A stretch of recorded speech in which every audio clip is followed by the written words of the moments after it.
หมอยอดเดี๋ยวจะให้หมอยอดดูคลิปวิดีโอนี้เนาะฟังไปนำกันเนาะให้เฮาฟังแล้วก็ให้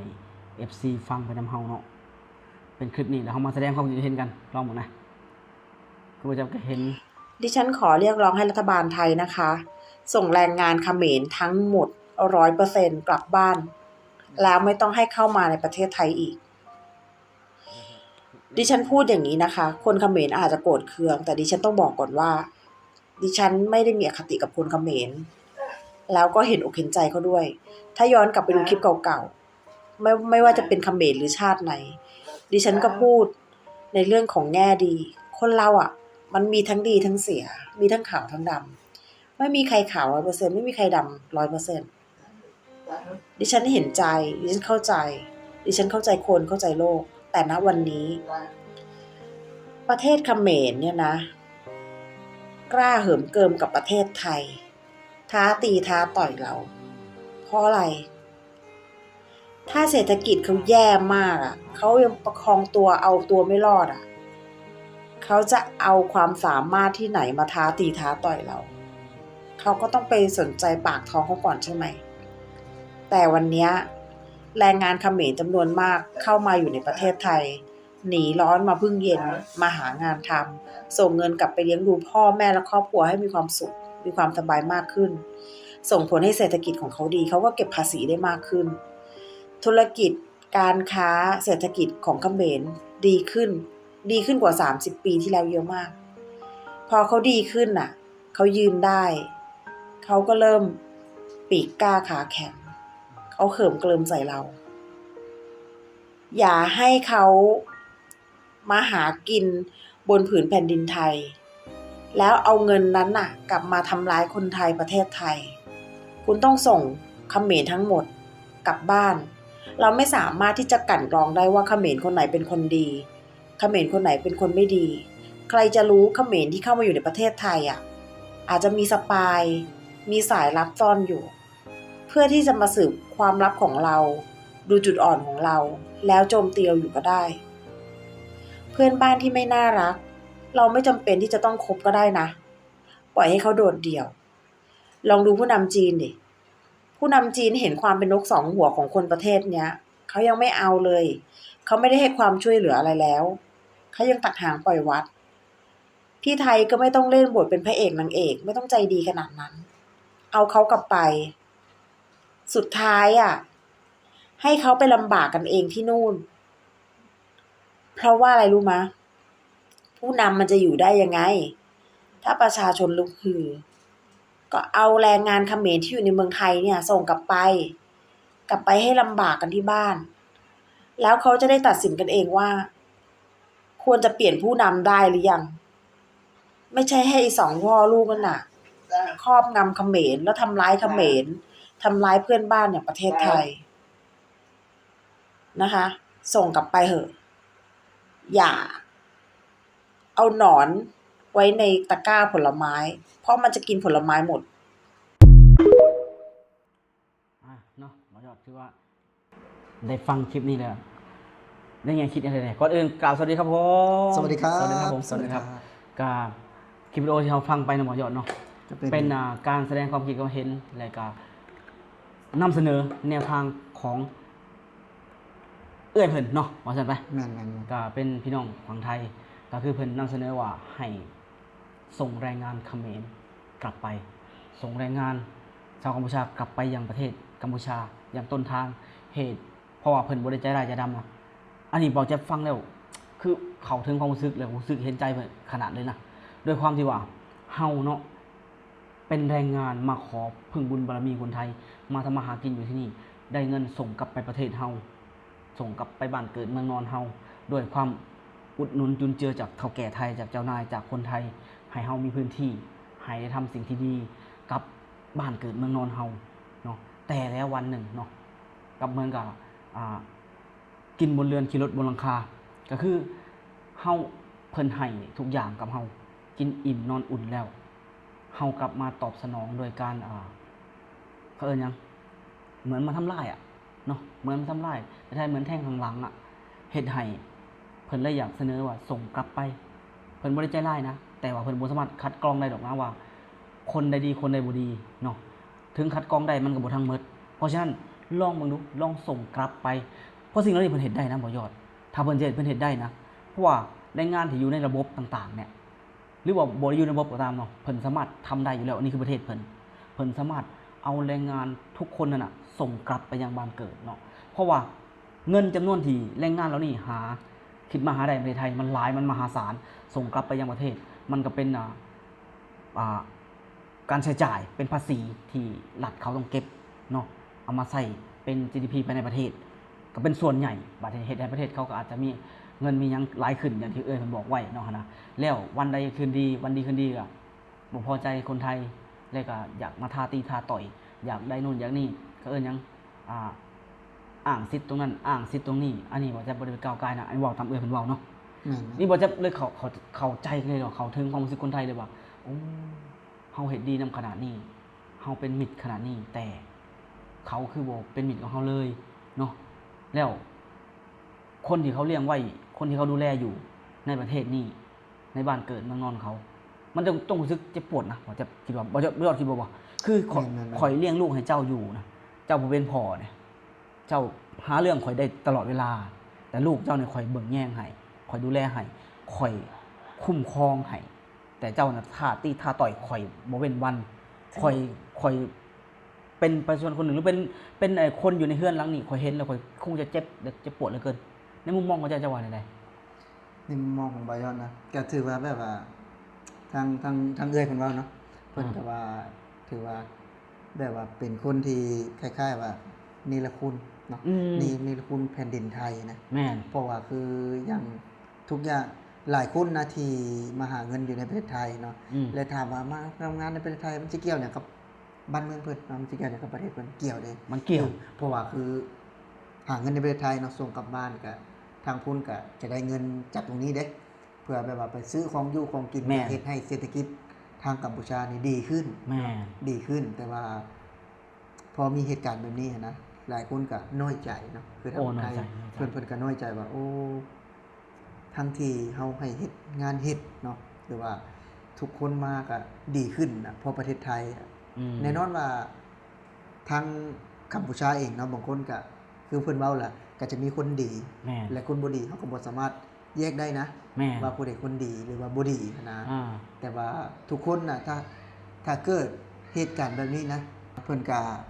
บ่สามารถแยกได้ว่าผู้ใดดีผู้ใดบ่ดีนะแต่หลายคนก็คนไทยนะเพิ่นคิดเห็นว่าควรส่งกลับไปบ่ประมาณนี้นะถ้าหากเกิดเหตุการณ์แบบนี้หรือว่าเอาคนลาวหรือว่าคนเมียนมานี่มาเฮ็ดดีกว่าบ่สมมุติว่านะเพราะว่ามี3ประเทศเด้ที่ลักๆนะในเรื่องในนั้นก็คือเขมรนะที่แบบว่าเป็นอันดับ2นะแม่นอันดับ1ก็คือพม่าอันดับ2คือกัมพูชาแม่นๆอันดับ3ก็ลาวจะมีเวียดนามผมเด้เป็น4แต่ก็บ่หลายนะแต่ว่าคือกัมพูชานี่หลายล้านนะหลายล้านคนแม่นบ่ที่เข้ามาทำงานที่ถูกต้องนี่ก็ต้องล้านแล้วบ่เป็นล้านแหละอ๋อแล้วบ่ถูกต้องอีกเนาะน่าจะเป็นล้านคือกันอันนั้นก็ได้ถ้าหากว่าเฉลี่ยเนาะเดือนละ 10,000 บาทนะก็1ล้านคน1ล้านคนก็เท่าใดแล้วก็คือสมมุติว่าเอาง่ายๆบ่ต้องฮอดเดือนละ 10,000 เนาะสมมุติคนสัก2ล้านคนเอาคนละ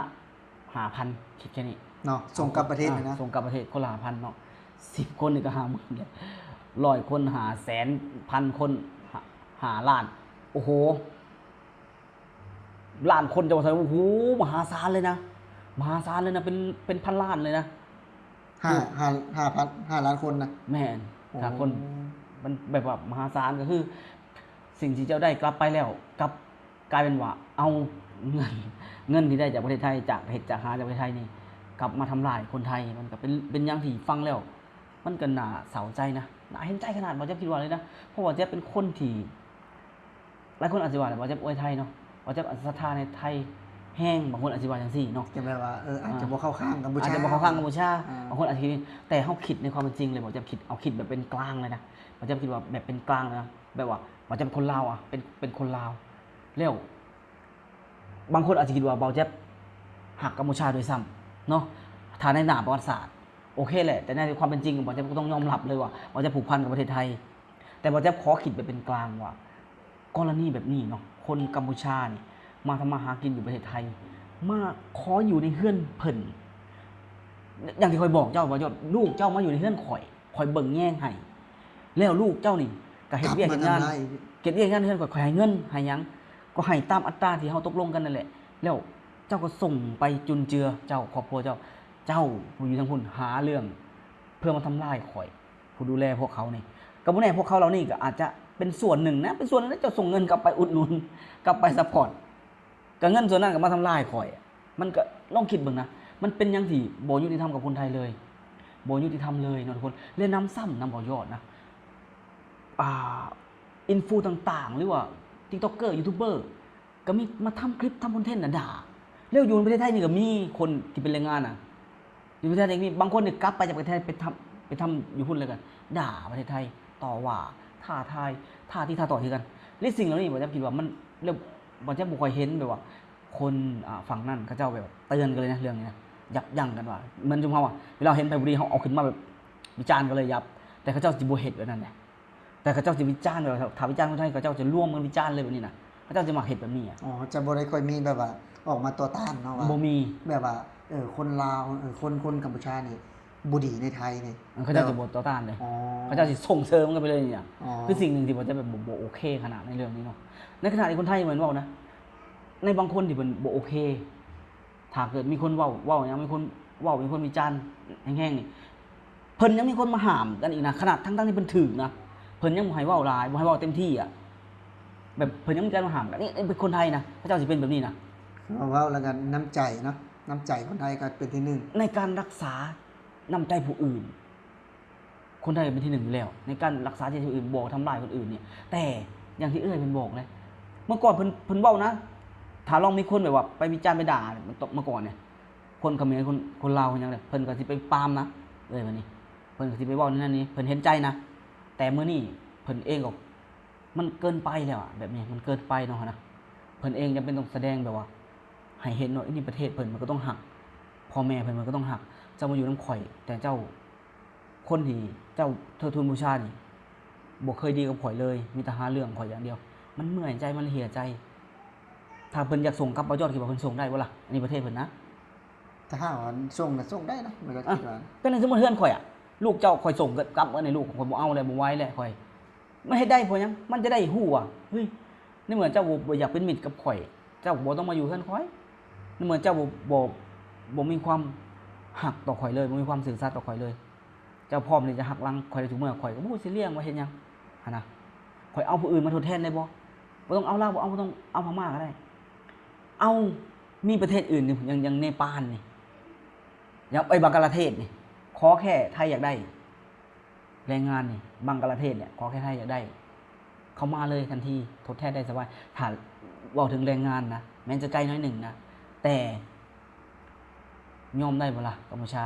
ได้บ่ล่ะเฮ็ดแบบนี้ได้บ่ล่ะถ้าสมัครใจไว้นั่นพากันเมืองหมดเลยอ่ะมันเอาแท้นะอันนี้ก็บอกว่าจะเว้าพื้นนะเว้าตามที่เพิ่นเว้าเนาะตามว่าจะเห็นใจเพิ่นนะเห็นใจแต่ละมื้อแต่ละวันเพิ่นต้องมานักใจกับเพื่อนบ้าน แต่เพิ่นดูแลลูกหลานเจ้าอยู่เพิ่นเบิ่งแย่งอยู่ทั้งกฎหมายก็ดีทั้งเจ้านายก็ดีเนาะเบิ่งแย่งให้มีหยังก็ต้องมีหยังเกิดขึ้นกับแรงงานดีล่ะถ้าคนใดเห็นผิดเพิ่นก็เอาผิดคือให้คือกันน่ะ ก็ถือว่าเพิ่นก็คุ้มครองเนาะ แม่น คุ้มครองคือกันทั้งที่คือมีเหตุการณ์แบบนี้อยู่ก็จำเป็นต้องแบบว่า ได้ปกป้องอ่ะ คือแบบว่าสิทธิเท่าเทียมของเราแล้วกัน แม่ เนาะ น สิทธิเท่าเทียมคือแบบว่าบ่ลุกล้ำ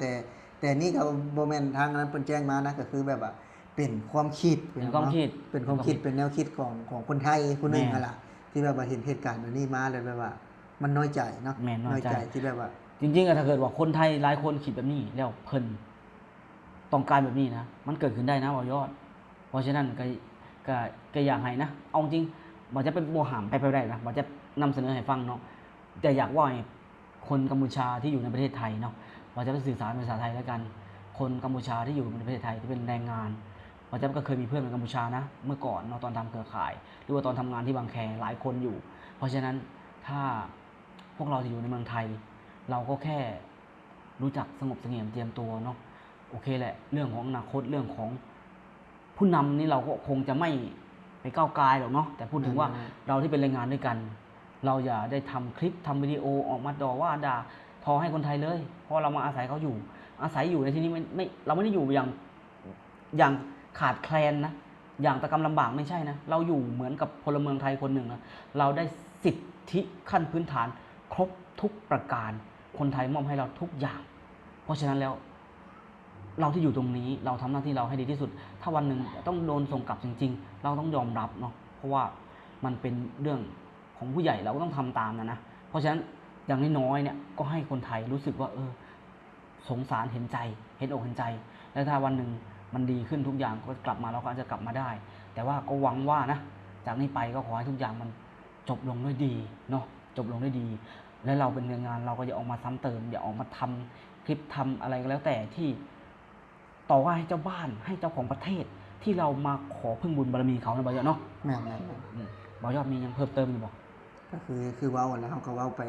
ประมาณหนึ่งแล้วนะเว้าไปก็ถือว่าทางไอ้แจ๊บเว้าก็ถือว่าครบประมาณหนึ่งแล้วนะครับ ผม อันนี้ก็ในมุมมองของเจ้านะก็ถือว่าประมาณนี้พี่น้องก็ผู้ใดที่เข้ามาเนาะก็คือเว่ากันละถ่ายคลิปก็อย่าลืมฝากกดแชร์กดไลค์กดติดตามเนาะเพราะว่าช่วงนี้ก็ยอดวิวก็ค่อนๆดรอปลงเนาะก็ขอคอมเมนต์ใจนะจากพี่ๆ FC ทุกคนนะที่เข้ามาแล้วก็ขอให้ทุกคนเนาะถือว่ามีสุขภาพแข็งแรงเนาะเพื่อนเนาะ ครับ สุขหมานร่ำรวยเนาะ ครับ สำหรับคลิปนี้บ่าวยอดสิขอลาพี่และน้องไปก่อนกับบ่าวแจ๊บเนาะสวัส ส ดี วัส ค ดี รั ครับผ บ